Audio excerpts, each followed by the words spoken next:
है कि मैं आपको 5,000 रुपए के नोट 40 रुपए में 1 किलो दे दूंगा, तो आप उसको क्या कहेंगे?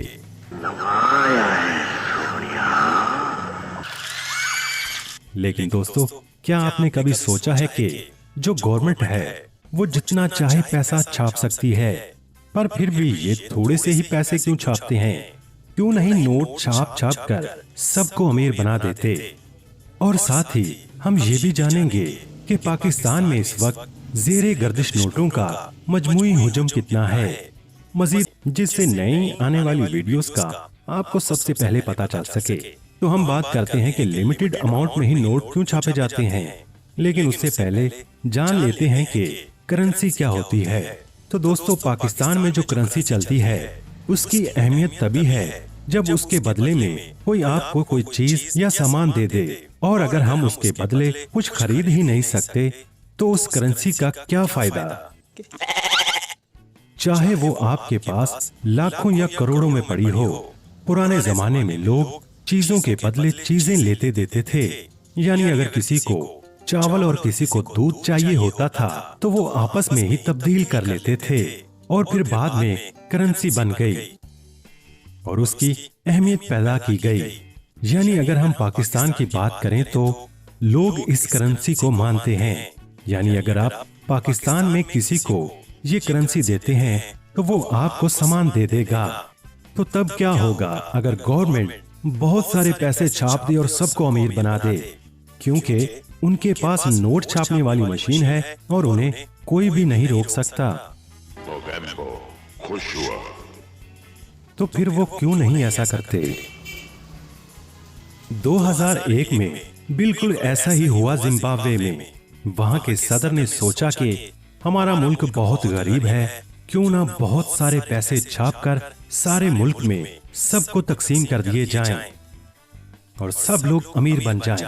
और उन्होंने 2001 में ऐसा ही किया और उन्होंने बहुत सारे नोट छापने शुरू कर दिए। उन्होंने ढेर सारे नोट छापकर सारे मुल्क को अमीर कर दिया। सब अरबपति बन गए थे और फिर यहीं से शुरुआत हुई उनकी बर्बादी की। अगर किसी को सिगरेट का एक पैकेट भी लेना होता था तो उनको ढेर सारे नोटों के बंडल ले जाने पड़ते थे। तो इसकी क्या वजह थी? यानी अगर हम कोई सामान खरीदते हैं और हमारे पास यानी सबके पास बेशुमार पैसे हैं, तो उस सामान की जो कीमत है उसकी खरीदारी बढ़ जाएगी और सप्लाई कम हो जाने की वजह से उसकी कीमत ऑटोमेटिक बढ़ जाएगी। ऐसा ही हुआ जिम्बाब्वे में। उन्होंने इतने नोट छाप दिए कि किसी को एक ब्रेड का पैकेट लेना होता था तो उसके लिए उनको नोटों के बहुत से बंडल देने पड़ते थे।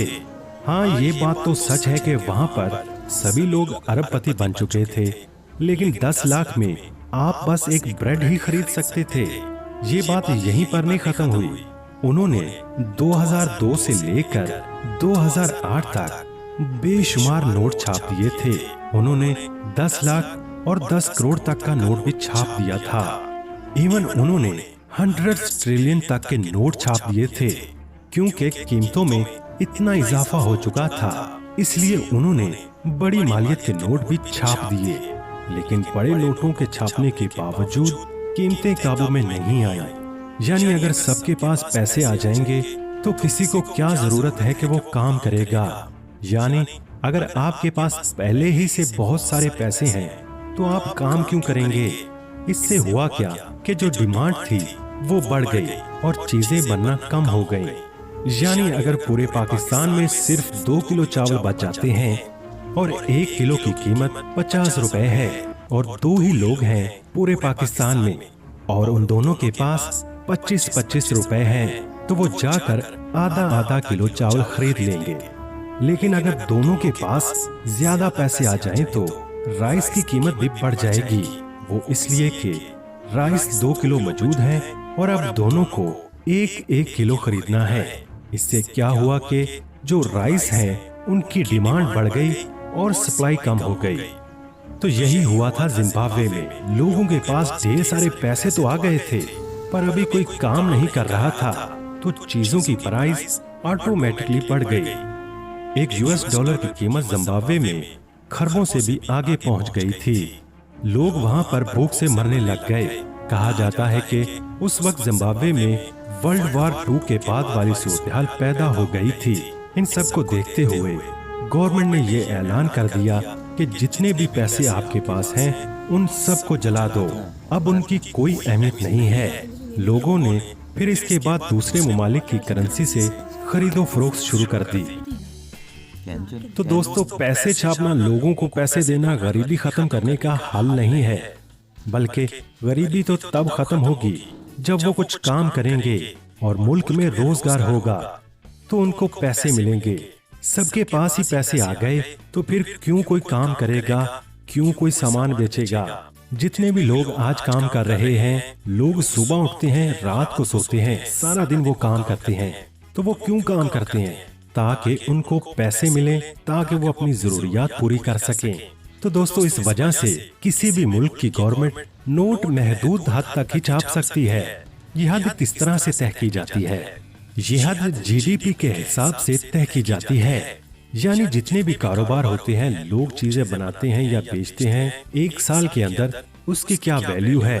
एक साल में पाकिस्तान के अंदर जितने भी कारोबार होते हैं, चीजें तैयार होती हैं, सामान की खरीदो फरोख्त होती है या कोई भी पैसों का लेन देन होता है और उसकी क्या वैल्यू है, उतनी ही करेंसी गर्दिश में होनी चाहिए। ऐसा एक असूल है GDP का, जिसकी वजह से आप हिसाब लगा सकते हैं कि जितने लोगों के पास पैसे हैं तो उतना ही सामान मार्केट में अवेलेबल होना चाहिए। अगर सारे लोग अपने पैसे एक ही दिन में खर्च कर देते हैं तो उतना ही वो सामान खरीद सकते हैं।